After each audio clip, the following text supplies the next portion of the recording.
Hello, dear ladies. We're going to continue learning from our book, Harmony at Home.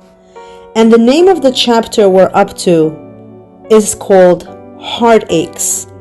When I started to read this chapter, I wasn't really aware of what the chapter was going to talk about. But as soon as I finished reading it, I realized it spoke a lot to me, and I'm sure it has a lot it can speak to everyone that's going to learn and listen to this topic. The chapter starts off describing a non-religious lady that has one child. And they asked her if she wants to have more children. And the lady said, sure, I want to have another child. I want my daughter Anna to have a sibling, someone to play with. A sibling is a best friend all the way throughout life. Not only that, when my husband and I get older and we need to be taken care of, I don't want all the burden to go on my daughter Anna. The woman obviously had a very pretty picture in her mind. Two little girls who loved and supported each other throughout life. However, there were certain things that weren't exactly so picture perfect. At the time the woman was being questioned, her daughter was already 8, and this woman was already in her mid-40s. One might wonder to themselves, what if things don't turn out the way the woman hoped? What if this age gap is too much between the children and they won't be as close? What if she gets pregnant to a boy and not a girl? And finally, what if the baby has health issues and cannot take care of her when she's older? If we're going to think about all the negative things which can potentially impact us throughout life, we're going to realize that we're not going to be motivated to have any children. We try not to focus on everything negative that can occur in life. We try to stay positive. We try to stay optimistic. At the end of the day, everyone is agreeing that risks are taken. We make risks, we buy houses, and Baruch Hashem, we're successful. So the same thing with children. If we're going to think to ourselves, what if I don't have a girl? What if it's a boy? Then we're never going to be motivated enough to try and have more children.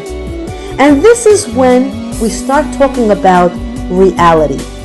Reality hits us over the years.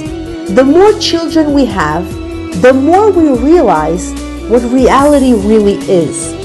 As parents, we want the best for our children.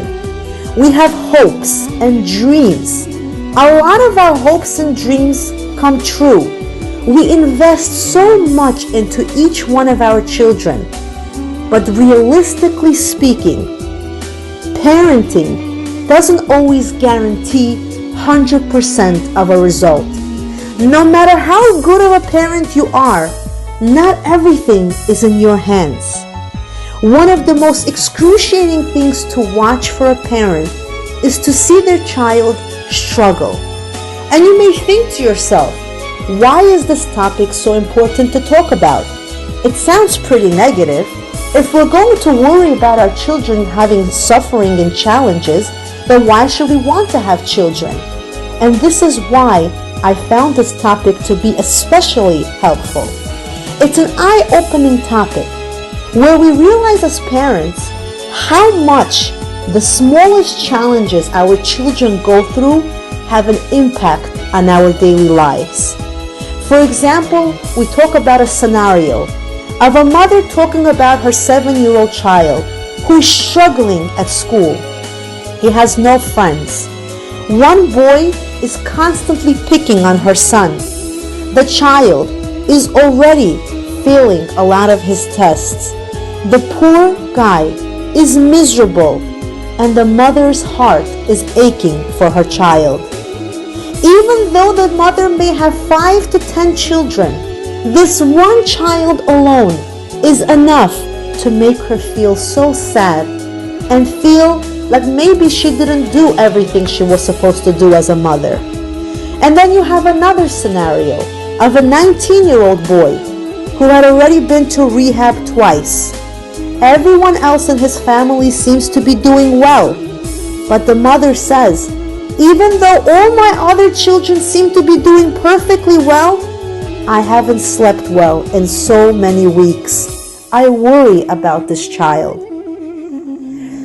One child not doing as well is enough to make us lose our peace of mind. We worry as parents for our children. We want our children to always flourish, to always succeed. And finally, another scenario. This girl by the name of Chaya announces to her mother that she's pregnant. And the mother says, when I found out my Chaya was pregnant, instead of feeling happy, my heart sank. I thought to myself, what about my older daughter Tzipi? She's 4 years older than Chaya. Tzipi not even got engaged yet. And if Tzipi finds out that it's her second sister who's having a baby, while she can't even get engaged, it's going to break Tzipi's heart. So even though I want to be happy that Chaya got pregnant, I'm also crying inside because as a mother, it hurts me so much that Tzipi cries every night when she goes to bed. She's upset. Why couldn't Hashem help her get married the way He helped the other children get married?